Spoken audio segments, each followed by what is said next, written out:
Shalom, selamat malam bagi saudara-saudari sekalian yang sudah bergabung bersama-sama di kelompok pendalaman kitab suci.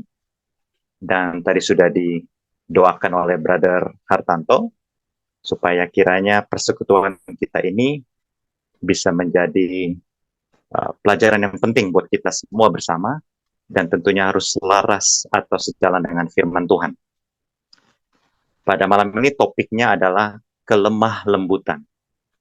Dari dua kata, lemah dan lembut. Ya. Lemah sepertinya konotasinya negatif, tidak kuat. Ya. Lembut pada umumnya positif. Ya. Lembut, tidak kasar, tidak keras. Tapi kalau digabungkan kelemah lembutan, suatu hal yang sangat dahsyat ya, dan berkuasa. Dan kita akan mempelajari karakter ini pada malam ini. Dan semuanya tentunya harus dari Alkitab. Kelemah lembutan. Ayatnya terdapat dalam Matius 5 ayat 5. Berbahagialah orang yang lemah lembut, karena mereka akan memiliki bumi. Dan kalau kita berbicara lemah lembut, Yesus juga mengatakan di kesempatan yang lain dalam Matius 11 ayat 29. Dikatakan, pikulah kuk yang kupasang, dan belajarlah padaku, karena aku lemah lembut dan rendah hati, dan jiwamu akan mendapat ketenangan. Saudara-saudara sekalian, dari ayat ini saja, jelas sekali dikatakan bahwa orang Kristen tidak mudah atau tidak begitu saja menjalani hidup ini. Karena di sini dikatakan bahwa kita tetap memiliki ya, beban dalam hidup kita ini. Tetapi kita tidak perlu resah atau tidak perlu takut. Karena yang dipasang oleh Tuhan kita itu adalah yang tentunya tidak lebih berat daripada apa yang kita sanggup untuk pikul. Dan di sini dikatakan, karena aku lemah lembut dan rendah hati. Jadi, bukan hanya Tuhan mau supaya kita ini semuanya menjadi lemah lembut, tetapi Tuhan Yesus kita ini juga menunjukkan bagaimana caranya untuk lemah lembut, yaitu memberikan contoh kepada kita semua. Saudara-saudara sekalian, berbicara tentang lemah lembut, tidak ada yang lebih lemah lembut daripada Tuhan Yesus Kristus. Walaupun dicaci, dianiaya, dan Tuhan kita dengan sangat mudah bisa saja menghukum manusia atau menghukum orang yang sedang menyiksanya pada saat itu. Tetapi dia dengan lemah lembut menjawab, dan nanti kita akan belajar lebih lanjut apa yang dimaksud dengan lemah lembut. Dan ingat, pada saat Yesus mengatakan di dalam perikop Matius 11 ini, lemah lembut dan rendah hati sangat erat hubungannya. Mengapa erat? Kita akan perhatikan bersama. Pertama-tama kita lihat, apa arti lemah lembut menurut Kamus Besar Bahasa Indonesia. Ada, kalau kita lihat, tadi saya lihat di websitenya ada cukup panjang penjelasannya, tetapi menurut kbbi.lektur.id, lemah lembut itu disederhanakan menjadi, artinya menjadi baik hati atau tidak pemarah dan sebagainya, dan juga peramah. Ya. Jadi lemah lembut itu tidak jahat, ya, tetapi sebaliknya baik hati, tidak pemarah. Ya, ini jelas ya, karena lemah lembut itu biasanya tidak kasar dalam tutur kata ucapannya. Dan tentu saja kalau tidak kasar dalam tutur kata pengucapan, itu artinya lemah lembut juga artinya peramah atau ramah. Nah, ini yang ada di dalam invitation ya, undangan flyer yang sudah dibagikan kepada Bapak Ibu saudara-saudara sekalian. Ya, memang kalau kita berbicara lemah lembut berdasarkan KBBI seakan-akan sederhana, baik hati, tidak pemarah, ya, dan ramah. Ya, kalau stereotip, kita bicara stereotip ya, pada umumnya. tidak semua, tetapi pada umumnya kalau di Indonesia ini dikatakan orang yang lemah lembut, orang yang lembut itu dikatakan katanya orang Jawa ya, tapi kalau orang Timur katanya lebih keras, nada suaranya lebih lantang dan lain-lain. Ya, walaupun tidak semua. Ya, saya mengenal ada beberapa orang Jawa yang tidak lemah lembut juga, ya. Tapi pada umumnya iya, dan juga ada beberapa orang dari ras yang lain, ya lemah lembut juga. Jadi itu stereotip ya, atau anggapan orang-orang tentang ras tertentu. Contohnya dalam hal ini orang Jawa yang katanya lebih lemah lembut. Tetapi saudara-saudara sekalian, pada saat ini kita akan mempelajari lebih dalam arti lemah lembut itu. Karena lemah lembut itu sendiri adalah karakter di dalam Alkitab yang harus kita miliki, yang sudah diajarkan oleh Tuhan kita Yesus Kristus, dan juga dimiliki oleh beberapa tokoh-tokoh Alkitab, yang tentunya dengan bantuan Roh Kudus yang kita percaya ya, sehingga mereka memilikinya, dan kita akan mempelajari karakter lemah lembut tersebut. Dan lemah lembut itu sendiri bukan hanya sekedar tutur kata yang baik, santun, tetapi kemudian di belakang bisa jadi menusuk atau membicarakan orang lain hal-hal yang jelek di belakang orang tersebut. Jangan sampai seperti itu, tetapi kita akan pelajari lebih dalam yang dimaksud dengan lemah lembut. Karena Tuhan Yesus katakan, kalau kita lemah lembut, kita akan mewarisi bumi ini. Sekarang kita lihat dari bahasa aslinya, ya, apa itu lemah lembut. Bahasa aslinya dari bahasa Matius 5:5 tadi, dari bahasa Greka, Yunani, koin Greek, praus, ya. Praus yang diterjemahkan ke bahasa Inggris, meek, ya. Dan menurut Thayer's Greek Lexicon, arti dari kata praus ini adalah seperti berikut. Di Perjanjian Lama, orang yang lemah lembut adalah mereka yang sepenuhnya bergantung kepada Tuhan, gantinya kepada kuatnya sendiri, untuk mempertahankan diri mereka terhadap ketidakadilan. Demikianlah, kelemah lembutan terhadap orang jahat berarti mengetahui Tuhan mengizinkan kesakitan yang mereka alami, dan dia menggunakan semuanya itu untuk menyucikan umat pilihannya, dan dia akan melepaskan mereka pada waktunya. Nah, ini berdasarkan kamus, ya, kamus Alkitab Greek Lexicon dari Thayers. Ya. Jadi, kalau kita lihat pandangan Alkitabiah tentang kata praus atau yang terdapat di dalam Matius 5, berbahagialah mereka yang rendah hati. Nah, itu artinya berbagai mereka yang lemah lembut, itu artinya adalah mereka sepenuhnya bergantung kepada Tuhan, tidak mau untuk mempertahankan diri mereka melawan ketidakadilan yang ada, tetapi sepenuhnya bergantung kepada Tuhan. Ya. Karena mereka tahu bahwa segala sesuatunya diizinkan Tuhan untuk kita alami, karena kita sedang disucikan oleh Tuhan. Mungkin kita tidak mengerti maksud Tuhan saat ini, tetapi pada waktunya Tuhan akan melepaskan kita dari kesakitan tersebut.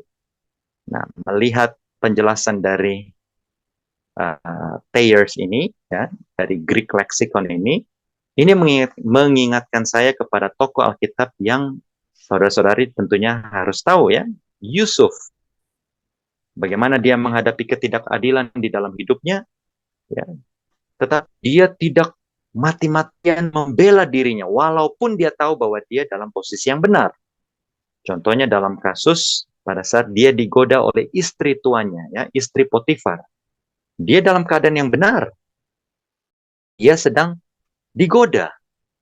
Tetapi kita tahu apa yang terjadi. Dia difitnah, tetapi dia tidak mati-matian membela hak. Ya. Dia difitnah, kemudian masuk ke dalam penjara. Tetapi dia tidak sakit hati terlalu dalam itu untuk menjadi suatu dendam yang dendam di dalam. Tapi dia tahu bahwa Tuhan punya maksud sendiri. Dan kita tahu cerita Yusuf ini, dan akhirnya Tuhan menuntun langkah hidupnya sampai pada akhirnya dia menjadi orang nomor 2 di Mesir. Ya, dia menjadi orang nomor 2 di Mesir di bawah Firaun. Luar biasa ya, lemah lembut. Ya, lalu kita tahu juga tentang Musa. Cerita tentang seorang bernama Musa. Kita tahu Nabi Musa ini luar biasa. Ya, dan dikatakan dalam Alkitab adalah orang yang sangat lemah lembut. Padahal jalur hidupnya kita tahu. Bagaimana dia mengalami suatu sukses yang besar. Di mata dunia dia seorang yang sukses. Lalu kemudian kita tahu apa yang terjadi. Dia memilih untuk menderita bersama bangsanya. Dan dipakai Tuhan untuk bangsa Israel keluar dari Mesir. Ya. Kita akan dalami lebih lanjut. Nah, ada 2 Greek lexicon yang terkenal, yaitu Thayer's, dan yang kedua adalah Strong. Kamus Alkitab, bahasa aslinya, yaitu saat ini kita mempelajari bahasa Greka. Artinya praus, secara singkat, Strong's Greek lexicon mencatat itu artinya lembut, yang artinya secara implikasi rendah hati. Wah, luar biasa.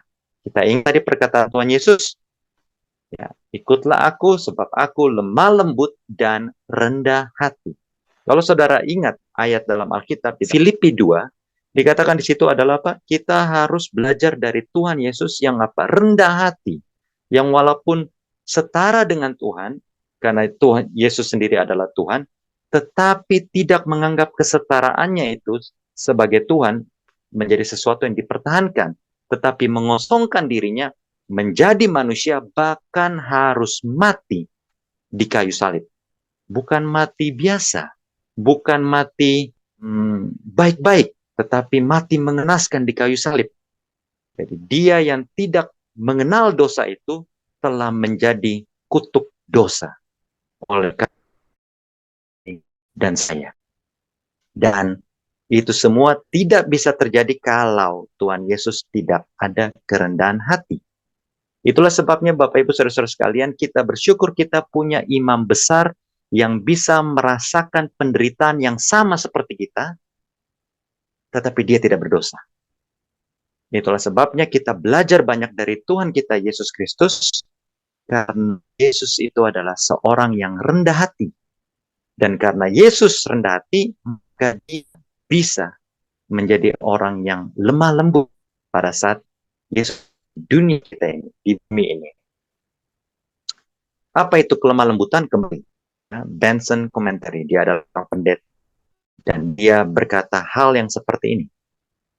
Orang yang tak lembut, lemah lembut, pancabar, dan pemaaf, yang lambat marah, dan menolak mudah, tidak mudah terprovokasi, segera ditenangkan, yang tidak pernah sakit hati atau membalas kejahatan dengan kejahatan. Nah, sampai di situ dulu kita pause. Perhatikan. Orang-orang yang lemah lembut dikatakan orang-orang yang ya harus lemah lembut secara luarnya sudah lemah lembut dulu. Tapi bukan berhenti dari tampilan luar saja yang lemah lembut, tetapi orang yang lemah lembut harus juga panjang sabar. Jangan sampai kita terlihat baik, tetapi sebenarnya di belakang kita tidak panjang, kita marah. Hanya saja kita tidak bisa marah kepada pimpinan kita, kepada bos kita, kepada pemerintah kita mungkin, kepada siapapun yang kedudukannya lebih tinggi. Tapi kita pendam di dalam. Nah, tidak bisa seperti itu. Karena kelemah lembutan juga menyangkut di dalam hati kita. Dan ingat, kitab Yeremia juga mencatat, ya, di dalam Alkitab juga dicatat beberapa kali, Yesus mengetahui hati kita. Tuhan juga membaca hati kita. Jadi pada saat kita sudah membenci seseorang, kita sudah berdosa. Oleh sebab itu pastikan bukan hanya tampilan luar kita saja yang lemah lembut, tetapi di dalam hati kita, kita menolak untuk murka. Tidak mudah terprovokasi, ingat. Ya, walaupun ada orang yang mungkin panas-panasin kita, wah kamu dikatakan jahat, kamu dikatakan seperti ini oleh si itu, contohnya. Kita tidak mudah terprovokasi. Kita lebih Ya, bahkan kitab Amsal katakan mereka yang bisa mengontrol dirinya lebih besar, ya, lebih luar biasa daripada the mighty, daripada orang yang kuat katanya. Yang bisa mengontrol dirinya lebih luar biasa daripada orang-orang yang merebut kota sekalipun. Ya, jadi memang tidak mudah saudara-saudara sekalian. Ya, saya harus katakan ini terlebih dahulu karena saya sendiri pun masih banyak belajar, terlebih dalam hal kelemah lembutan, saudara-saudara sekalian. Uh, ini adalah salah satu kelemahan saya. Ya, dari sekian banyaknya kelemahan saya secara rohani, kelemah lembutan ini adalah salah satu kelemahan saya. Karena terkadang saya sangat mudah untuk terprovokasi, walaupun mungkin dalam keadaan benar. Ya, contohnya ada suatu hal yang salah, lalu saya mudah terprovokasi untuk menegur orang tersebut. Jadi saudara-saudara sekalian, walaupun dalam keadaan benar, tapi ingat, kita diajar untuk tidak mudah terprovokasi.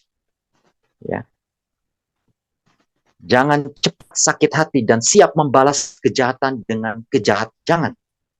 Nah, itulah sebabnya beberapa hari yang lalu, 2-3 hari yang lalu ya, saya lihat aktivis sosial media, aktivis medsos, saya lupa namanya, Permadi ya, mengatakan bahwa dia bingung karena dia sibuk untuk membela kaum Nasrani, membela kaum minoritas, tapi kelihatannya orang Kristen kok adem ayem, tenang-tenang saja. Karena dia juga dari kalangan mayoritas, karena dia tidak suka kalau gereja uh, dizolimi istilahnya, atau umat minoritas dizolimi oleh umat mayoritas. Dan dia dari mayoritas, dia membela kaum minoritas, tetapi dia bingung kenapa orang Kristen tidak luar biasa untuk membela dirinya, tetapi kok lebih tenang. Dan inilah salah satu alasannya, karena memang kita diajar untuk tidak mudah terprovokasi, tidak membalas kejahatan dengan kejahatan. Saudara-saudara sekalian, di mata dunia, orang-orang Kristen yang sejati bodoh. Tapi di mata surga, itulah yang diajarkan kepada kita. Ya. Nah, saya ingat suatu diskusi saya dengan seorang hamba Tuhan, seorang pendeta, yang mengatakan bahwa, wah, lemah lembut itu tidak bisa. Tidak bisa kita lembut-lembut, kita harus keras ngomongnya. Lalu kemudian saya katakan bisa.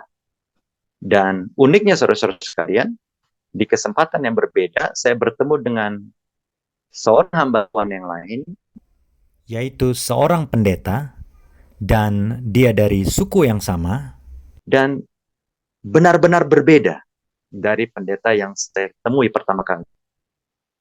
Ya, sekedar pembelajaran saya tanya kepada pendeta yang kedua, yang berasal dari suku yang sama dengan pendeta yang pertama, dan saya tanya, dari suku tersebut orangnya lantang-lantang, ya, keras. tapi kok pendeta berbeda ya? Lalu dia katakan kepada saya, Dan inilah kesaksiannya. Dulu dia orangnya keras, lantang, gampang emosi. Lalu dia saksikan bahwa semenjak dia mengenal Kristus, dia pelajari lebih dalam karakternya. Dan dia tahu bahwa dia harus berubah untuk menjadi lemah lembut. Dan dia belajar untuk berubah.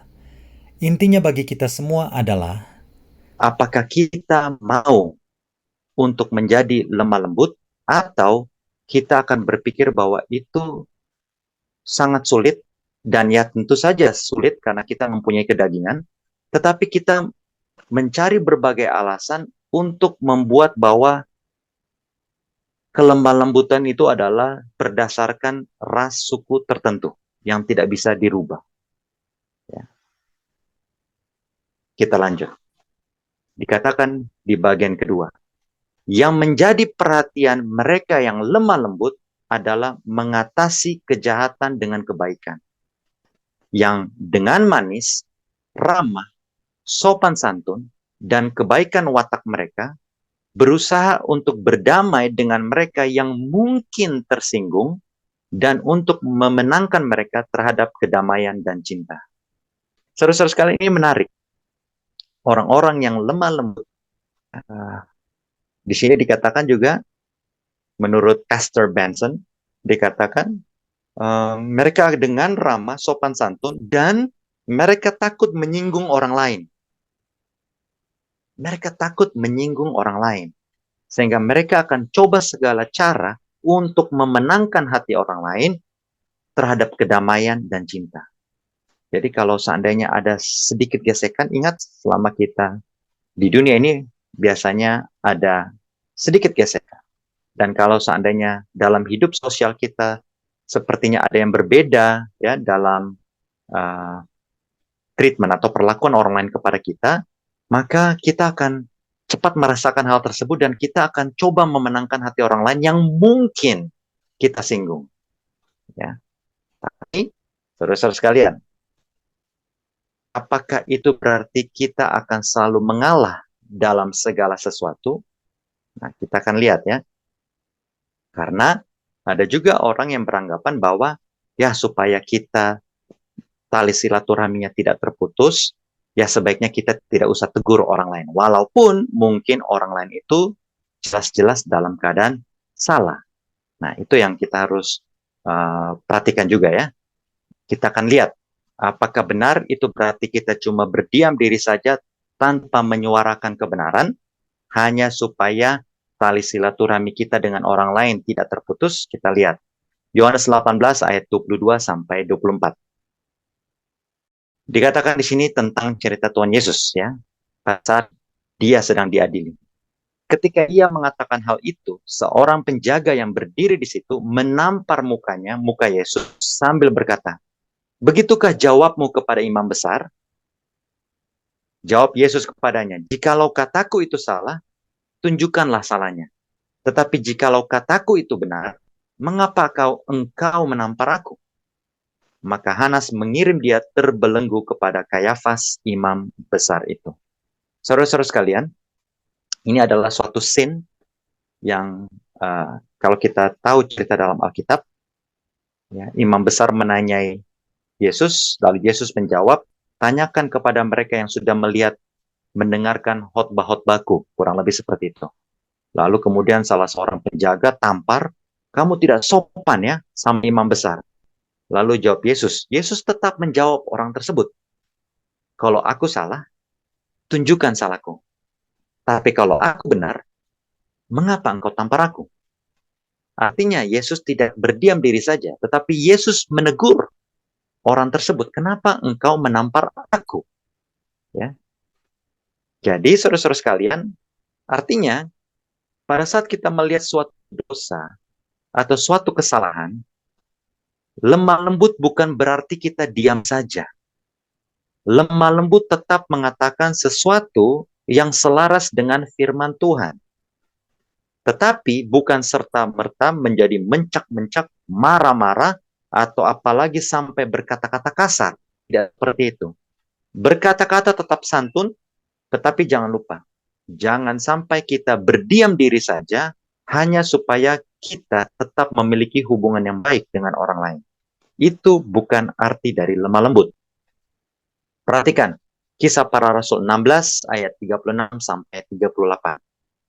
Kepala penjara meneruskan pesan itu kepada Paulus. Katanya, "Pembesar-pembesar kota telah menyuruh melepaskan kamu, jadi keluarlah kamu sekarang dan pergilah dengan selamat." Pada saat Paulus di penjara ya, saudara-saudara sekalian. Dan akhirnya dia disuruh untuk dilepaskan. Ayat 37 dikatakan, "Tetapi Paulus berkata kepada orang-orang itu, tanpa diadili, mereka telah mendera kami, memukul kami, warga negara Roma, di muka umum, lalu melemparkan kami ke dalam penjara. Sekarang mereka mau mengeluarkan kami dengan diam-diam? Tidak mungkin demikian. Biarlah mereka datang sendiri dan membawa kami keluar." Dan ayat 38, pejabat-pejabat itu menyampaikan perkataan itu kepada pembesar-pembesar kota yang sudah melemparkan Paulus ke dalam penjara. Dan ketika mereka mendengar bahwa Paulus dan Silas adalah orang Roma, Karena Paulus juga adalah warga negara Roma, maka takutlah mereka. Lihat, Paulus dan Silas saat ini diperlakukan tidak adil, tetapi mereka tidak diam saja. Mereka katakan kesalahan orang-orang yang sudah memasukkan mereka ke dalam penjara. Ya. Dan tentunya ada percakapan di antara mereka, lalu kemudian kalau kita tahu ceritanya, mereka bertemu, lalu akhirnya Paulus dilepaskan. Tapi intinya saudara-saudara sekalian, kembali, lemah lembut bukan berarti lemah diam saja pada saat ketidakadilan terjadi. Tetap kita suarakan, tetapi jangan sampai menggiring kita kepada hal-hal anarkis, hal-hal yang berbau kekerasan. Ya, makanya orang-orang Kristen atau pengikut Tuhan tidak pernah diajar untuk demonstrasi, apalagi sampai membawa kekerasan di dalam demo itu. Demo saja tidak boleh, ya, apalagi sampai berbau anarkis. Ya. Nah, lihat nih catatan Barnes, ya, Bible Commentary, ya, dikatakan kelemah lembutan adalah kesabaran dalam menerima luka-luka dengan keyakinan bahwa Tuhan akan membela kita. Tadi kita sudah bahas, ya, bahwa di dalam perjanjian lama kelemah lembutan itu menerima ketidakadilan, disakiti, dilukai, tidak mengapa karena kita percaya Tuhan tetap in control. Tuhan tetap di dalam segala hal dan Tuhan izinkan itu terjadi. Ya, tapi ingat, kelemah lembutan bukan berarti kekejaman. Kekejaman dalam arti kata kita lawan balik. Ya, ini tidak adil. Ayo kita perangi ketidakadilan itu dengan kekerasan. Bukan seperti itu.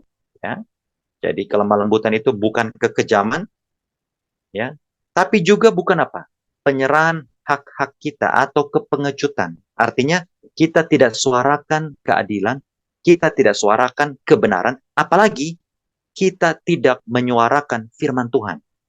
Nah, ini lebih luar biasa, tidak bagus sekali, ya, kalau sampai kita tidak membawa firman Tuhan di dalam setiap penginjilan kita, karena kita takut tali silaturahmi kita dengan orang lain terputus. Jangan. Lemah lembut artinya bukan seperti itu, ya. Tetapi lemah lembut adalah kebalikan dari kemarahan yang tiba-tiba, kedengkian, pembalasan dendam yang telah lama dipendam. Jadi kembali, kita jangan sampai membenci orang, tutur kata ucapan kita jangan sampai melukai orang, apalagi tindak tanduk kita sampai menyakiti orang. Ya, tidak boleh. Tapi dalam hal menyuarakan kebenaran tetap harus dijalankan. Roma 12 ayat 19 kita tahu, janganlah kamu sendiri menuntut pembalasan, tapi berilah tempat kepada murka Tuhan. Karena apa? Pembalasan adalah hak Tuhan, bukan hak kita untuk menuntut balas kepada orang lain. Nah, lebih lanjut, ingat tadi di Matius 5 dikatakan apa? Berbahagialah mereka yang blessed are the meek, yang lemah lembut, karena mereka akan memiliki bumi. Akan memiliki bumi. Loh, pertanyaannya, bumi ini kan, ya, memang ada tempat-tempat yang indah, tempat-tempat yang bagus. Tapi kita tahu semua bahwa tidak sepenuhnya dunia kita ini menjadi dunia yang indah kembali.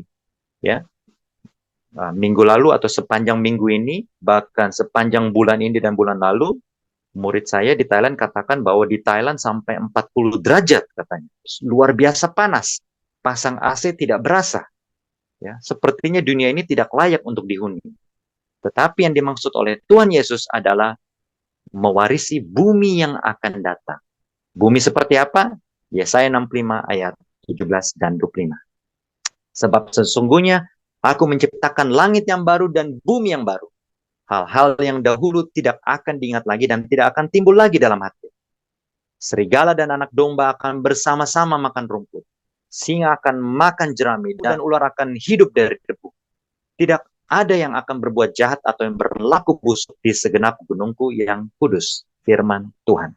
Jadi saudara-saudara sekalian, bukan bumi yang sekarang ini, tapi bumi yang diperbarui nantinya akan luar biasa indahnya.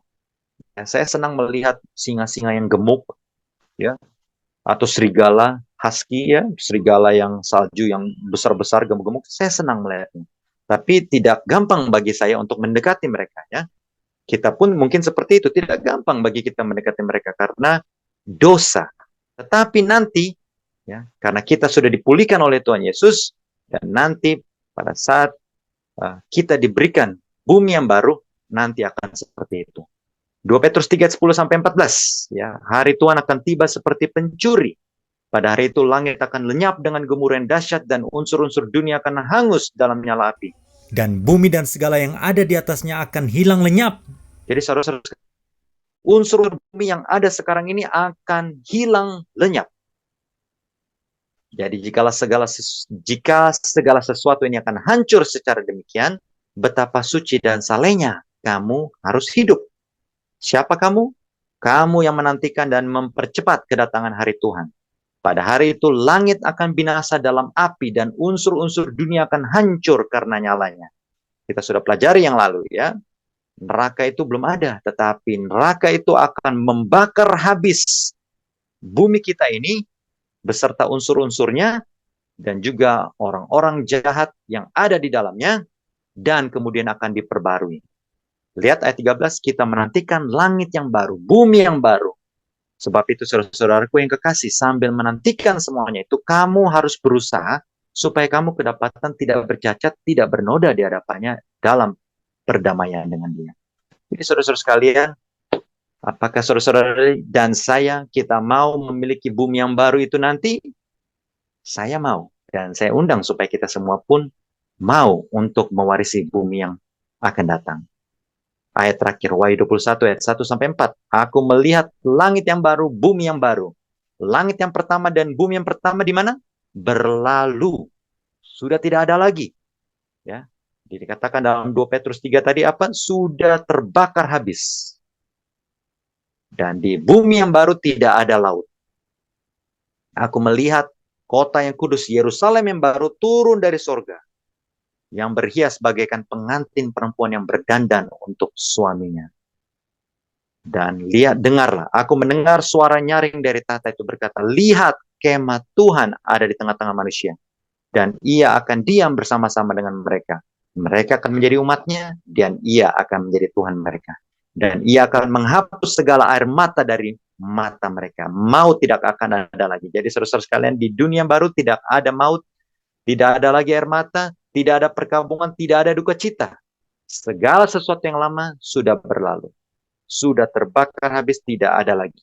Dan di bumi yang baru, bila mana kita menjadi orang yang lemah lembut, yang tadi kita sudah pelajari sepanjang seri malam ini, ya, bila mana kita menjadi orang yang lemah lembut, kita akan mewarisi bumi yang baru, yang nantinya kita akan terima.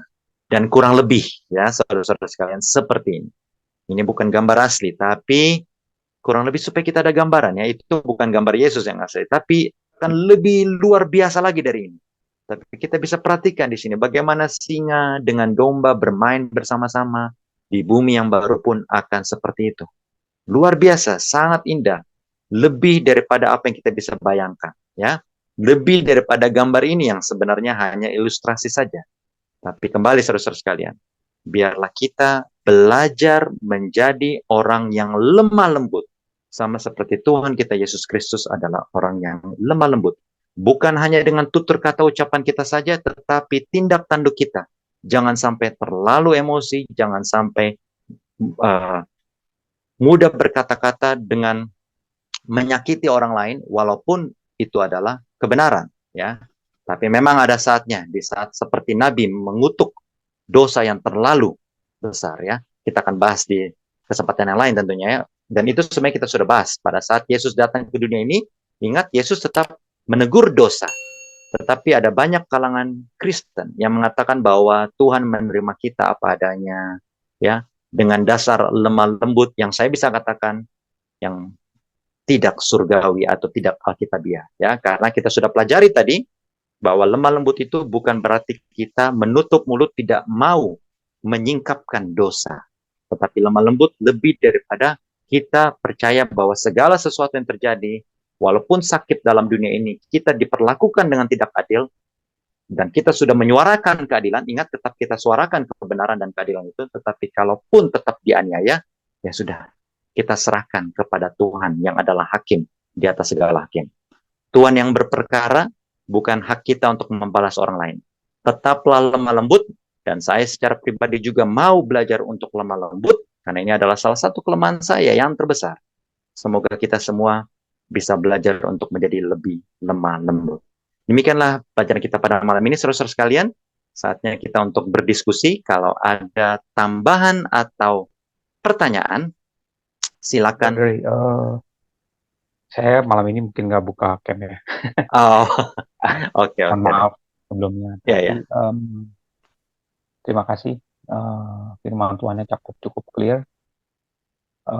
Itu menyejukkan dan membersihkan kita daripada dosa-dosa kita. Karena melalui kebenaran kan kita disucikan. Tapi banyak di dunia ini yang seperti saudara Ray bilang bahwa kelemah lembutan itu disamakan dan disejajarkan dengan toleransi dan merepresentasikan kebenaran itu berdasarkan kacamata masing-masing pribadi. Dan saya rasa itu strateginya iblis ya, untuk membiarkan setiap orang mempunyai kebenaran masing-masing. Saya juga punya pengalaman pribadi bahwa dulu saya juga mengakui bahwa kebenaran itu adalah milik setiap orang, dan itu menjadi challenge buat saya. Sekarang saya tidak mengakui itu, bahwa kebenaran itu hanya milik Tuhan. Karena kalau masing-masing manusia memiliki kebenaran, waktu itu saya berdebat dengan teman-teman saya, terutama teman saya satu teman yang ada di Singapura. Dia bilang, oh tidak begitu, kebenaran itu adalah milik setiap manusia, gitu. Karena kebenaran itu relatif. Nah, akhirnya setelah saya baca firman Tuhan, saya dulu mengiyakan itu. Setelah saya membaca firman Tuhan dan saya mengerti bahwa itu ada hukum yang absolut, yang tidak bisa berubah, berarti kelemah lembutan pun adalah dari eh, terjemahan apa yang diartikan oleh Tuhan itu sendiri. Kita tidak mengartikan kelemah lembutan berdasarkan apa yang kita pikirkan dan apa yang kita lihat, ataupun terutama apa yang kita rasakan. Contoh, wah saya rasa dia lemah lembut nih gitu. Karena apa yang kita lihat hanya dari fisik, dan apa yang kita lihat itu selalu menipu kita. Pada saat saya berargumen dengan teman saya bilang setelah saya baca firman Tuhan, kalau begitu, kalau Anda bilang kebenaran itu tidak absolut, kebenaran itu relatif, kalau ada 10 orang yang berkata, bilang dia punya kebenaran dibawa ke pengadilan, menurut kamu hakimnya itu akan membawa kebenaran yang mana? Nah, disitulah dia tidak bisa menjawab. Jadi saya sangat meyakini bahwa kebenaran itu absolut, tetapi kebenaran itu bukan datang dari pribadi manusia atau pikiran manusia sendiri, kacamata manusia sendiri, ataupun perasaan manusia. Walaupun saya benar-benar meyakini dari pikiran saya dan perasaan saya bahwa saya benar, tapi saya tidak tahu motif di balik apa yang saya ingin presentasikan, karena hati saya sendiri menipu. Seperti Yeremia bilang bahwa hati kita itu kejam, wicked, beyond cure. Artinya hati kita sendiri itu tidak, kejam itu tidak bisa diselamatkan. Jadi saya yakin saya sendiri bisa tertipu oleh hati saya bisa tertipu oleh perasaan saya, apalagi pikiran saya. Maka itu saya bersyukur sama Tuhan karena firman itu yang akan membuang pikiran saya dan membuang perasaan-perasaan yang tidak benar dalam pikiran saya, dan menggantikan dengan hati yang baru, pikiran yang baru, dan perasaan yang semua itu dilihat melalui lensa dan kacamata Tuhan. Jadi yang terpenting sih itu. Terima kasih, Brother. Terima kasih, Saudara Hartanto ya. Itu kata yang bagus sekali itu.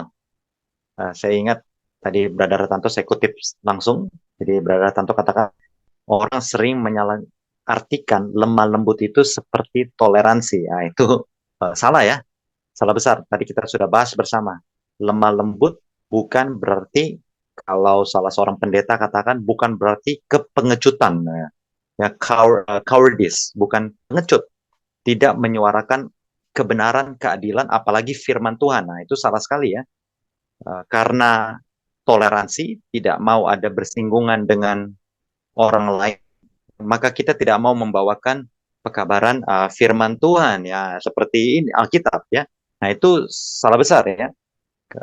Tapi uh, yang tadi dikatakan bahwa kita punya absolute truth ya, kebenaran yang sejati. Kebenaran itu tidak banyak, kebenaran itu sejati, dan itulah yang harus kita bagikan kepada orang lain.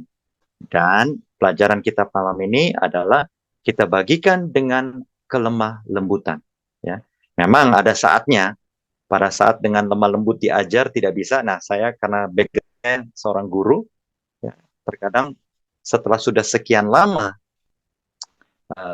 seseorang itu tidak belajar, mendengar tapi tidak menyimak, ya asalnya kita harus keras, tetapi jangan sampai kata kita, tanda kutip ya, menyakiti. Saya pernah lihat diskusi antar umat Kristen. Nah, ini yang sangat disayangkan, sampai sesama pendeta itu saling menyerang, bukan dalam hal doktrin, bukan diskusi sehat lagi, tetapi sudah sampai mengata-ngatai satu dengan yang lain. Nah, itu luar biasa.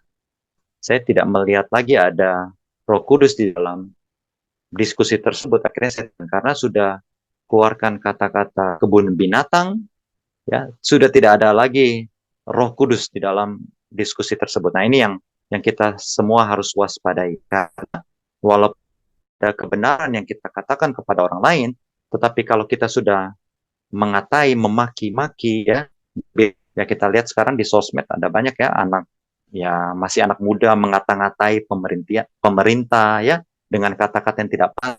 Ya, itu ya jangan sampai terjadi pada kita yang mengaku umat Tuhan. Kasih Saudara Hartanto. Ada lagi mungkin tambahan yang lain atau pertanyaan? Cukup keras ya, dan ya sudah ada orang-orang tertentu yang katakan kepada saya, ya be patient, sabar, dan lain. Dan saya terima itu karena memang tahu sekali kalau kita tidak lemah lembut, ya kita tidak bisa masuk surga. Ya oleh sebab itu kita semua belajar. Saya terutama secara pribadi juga belajar banyak. Ya kelemah lembutan, bagaimana kita bisa berbicara apalagi atas nama Tuhan. Ya hati-hati dalam bersikap, bicara. Oke, ini ada AA. Ya, saudari. Apakah ini Halo, saudari halo, Catherine atau siapa? Ya, silakan. halo. Silakan. Masalah yang tadi Ren bilang kan ada masalah susah untuk bersabar atau apa. Itu sebenarnya bukan masalah pribadinya si Ren aja. Sebenarnya itu masalah setiap orang sih menurutku. Everyone has it. Termasuk saya. Saya yakin setiap orang pasti. Saya yakin sih setiap orang itu pasti ada masa di mana dia itu sudah marah, memuncak dalam hatinya, tak bisa itu udah sering pasti di luar dia terlihat sabar tapi di dalam itu dia sudah mencak-mencak itu setiap orang pasti sudah ada begitu itu memang benar sih hal yang harus kita belajar untuk bisa kontrol tapi bagaimana caranya karena itu adalah refleks kita nggak bisa kontrol marah nggak bisa kontrol emosi emosi itu datang ketika tidak bisa dikontrol nggak bisa langsung oh karena Yesus sudah mati untuk saya terus saya harus bersabar gak bisa begitu pasti refleksnya harus emosi dulu nah itu kayak gitu tuh gimana gitu susah menurut saya. Ya, terima kasih Saudari Kat. Jadi ini masukan bahwa bukan masalah saya pribadi saja, tetapi banyak dari antara kita yang seperti itu ya. Paling paling tidak saya dengan Saudari Kat ya. Iya Ya, iya benar. bagaimana? Ya, ya. Jadi ada pertanyaan ini ya. Bagaimana cara kita mengatasinya? Ya, mungkin yang lebih bersabar di antara kita silakan memberikan uh, masukan. Silakan. Silakan Saudara Artanto. Kalau boleh ada sedikit masukan, Halo sensei ya mungkin boleh boleh halo Kevin, mungkin iya boleh boleh kalau kita lihat, em, kalau kita lihat dari firman Tuhan, Tuhan bilang kan kita harus berbuah ya. Kalau kita tidak berbuah, kapak itu sudah ada di bawah pokok anggur, dahannya kan gitu istilah. Berarti kita udah siap-siap untuk dicabut lah sama Tuhan kan gitu kan. Nah ini penting sekali sih. Tapi untuk menyadari itu dan untuk kita bisa berbuah, sebaiknya kita bisa melihat bahwa memang itu adalah pangkal dari kejatuhan kita, pangkal dari kejatuhan dosa, bahwa memang hati kita itu seperti itu. Kalau kita baca di Matius 15, hati kita itu udah kejam ya. Apa yang keluar dari hati kita kan waktu Tuhan bilang, apa yang kamu makan itu tidak membawamu ke dalam dosa. Tetapi apa yang keluar dari hatimu itulah yang membuat kita menjadi tidak bersih kan seperti itu. Makanya Tuhan menginginkan untuk berbuah. Bagaimana caranya kita berbuah ya berarti kita harus berjalan di dalam firman. Artinya kalau Tuhan menyuruh kita untuk bersabar, ya itu udah menjadi suatu perintah. Walaupun itu sulit, ya berarti yang Tuhan bilang kita harus menyangkal diri kita, ya berarti ya itu kita harus sangkal. Apapun yang kita kehendaki berarti keluar dari hati kita, itu yang kita harus sangkal. Kalau sampai itu menjadi suatu kesulitan, kita harus belajar dengan berdoa dan berpuasa.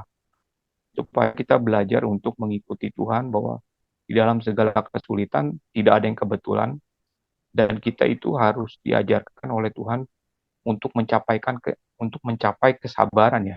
Saya kemarin baca di mana ya, bahwa ujian itu penting, kalau nggak salah di Yakobus atau di ujian itu penting karena ujian itu akan menghasilkan perseverance. Perseverance itu kesabaran, dan kesabaran itu harus penuh, harus komplit di dalam pekerjaannya, sehingga kita tidak kekurangan satu apapun. Kalau nggak salah ada di Yakobus, saya lupa itu. Iya, Yakobus kalau nggak salah. Yakobus 1 ya, kalau nggak salah ya. Ya, menghasilkan ketekunan, ya Betul, kan? betul, betul, betul. Ya, ya, ya. Jadi ini mungkin menjadi satu jawaban ya di Yakobus 1 ayat 3 sampai 5, bahwa di dalam trial testing kita harus beriman untuk develop kesabaran, ketabahan. Karena di ayat 4-nya ketabahan itu harus pekerjaan itu selesai sampai dengan kita menjadi dewasa dan complete, not lacking of anything. Mungkin itu jawaban ya yang kita bisa dapatkan ya, Brother Ray sama Sis Catherine. Ya. Ada di Yakobus 1 ayat 3 sampai ayat 5. Terima kasih. Ya.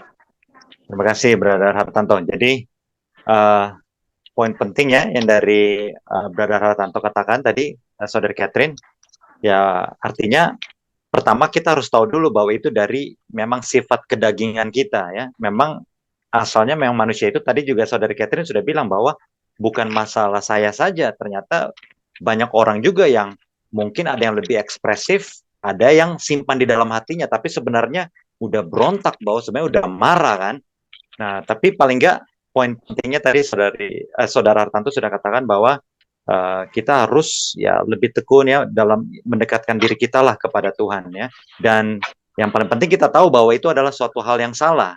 Karena seperti tadi yang dalam pembahasan kita pertama, ada beberapa orang yang mengatakan bahwa itu tidak bisa dilakukan. Nah, tapi kita tahu bersama bahwa ya itu bisa ya di dalam Tuhan tentunya ya. Melalui Roh Kudus tentunya kita bisa dimampukan, bukan kita mampu, tapi kita dimampukan untuk bisa meredam emosi kita, meredam kedagingan kita supaya bisa menjadi lebih lemah lembut. Cuma memang saudara-saudara sekalian, ada pelajaran menarik ya, dan ini juga dari Alkitab, dikatakan kalau engkau marah lebih baik engkau diam. Itu kan ada ayatnya kan. Dan marah ya, tapi jangan sampai engkau berbuat dosa. Dan ya, jadi artinya ya kita belajar ya pada saat kita datang pencobaan itu, kita belajar. Dan tadi juga sudah sedikit diungkapkan oleh Saudara Hartanto bahwa tidak ada yang kebetulan ya. Tidak ada kebetulan. Kalau itu terjadi berarti Tuhan izinkan itu terjadi. Dan kalau Tuhan izinkan itu terjadi, what should we do? Apa yang harus kita lakukan? Tetap bertenang, berdiam diri, menyerahkan segala sesuatunya kepada Tuhan. Dan ya itu dia. Kalau kita tidak dekat dengan Tuhan, ya otomatis akan susah bagi kita untuk mengizinkan Tuhan take control ya, mengendalikan diri kita. Satu hal saja yang saya sudah tahu kuncinya, dan terkadang saya makanya selalu ingat di dalam diri saya. Tadi makanya tidak suatu kebetulan Tuhan Yesus katakan, kita belajar dari Tuhan karena Tuhan Yesus, kata Tuhan Yesus, aku lembut dan rendah hati. Filipi 2 juga katakan, Tuhan Yesus itu benar-benar rendah hati, humble himself. Artinya, saudara-saudara sekalian, terkadang yang membuat kita marah itu adalah pada saat saya merasa saya ini pintar. Lalu kemudian ada orang yang berbuat jahat kepada saya. Lalu saya merasa, saya ini pintar, apa saya dibegitukan? Tetapi bila mana kita merendahkan hati kita, saya tidak merasa saya ini terlalu pintar, terlalu kaya, terlalu kuat, terlalu mana-mana apapun itu juga, maka saya bisa merendahkan hati saya, dan saya percaya bahwa Tuhan izinkan itu terjadi, maka ya theoretically kita bisa meredam diri kita. Tapi kembali, semua itu perlu bantuan Roh Kudus ya. Harus ya, tadi Saudara Hartanto sudah katakan dari kitab Yakobus juga ya, kita belajar dari percobaan itu, tetap percaya kepada Tuhan, menyerahkan diri segala sesuatunya. Karena iman itu juga melatih tubuh kita ya. Rasul Paulus katakan, aku melatih tubuhku ya kan. Melatih segala sesuatunya, emosi segala sesuatunya dilatih. Jadi ya welcome to life. Ya, saya juga pun banyak berlatih, harus lebih banyak berlatih lagi. Terima kasih Saudara Hartanto, masukannya bagus sekali. Ada lagi saudara-saudara sekalian sebelum kita tutup? Tidak ada lagi? Baiklah, kalau tidak ada lagi, semoga pelajaran kita malam ini benar-benar bisa membuat kita untuk belajar menjadi seperti Tuhan Yesus. Lemah lembut. Jangan terpaan badai sedikit, protes kepada sekeliling kita, protes kepada pimpinan kita, kepada siapapun, ya. Tidak bisa menempa diri, tidak bisa persevere, tidak bisa tidak bisa bersabar, ya. Padahal itu salah satu buah-buah roh juga ada kan, long suffering. Kita harus tabah menjalani hidup ini. Kita belajar dari Tuhan Yesus. Selama kita hidup, kita belajar terus supaya kita bisa lemah lembut. Karena orang yang tidak lemah lembut tidak akan masuk surga. Itu menjadi doa dan harapan kita semua, biarlah kita menjadi lebih lemah lembut. Ada yang mau didoakan kira-kira?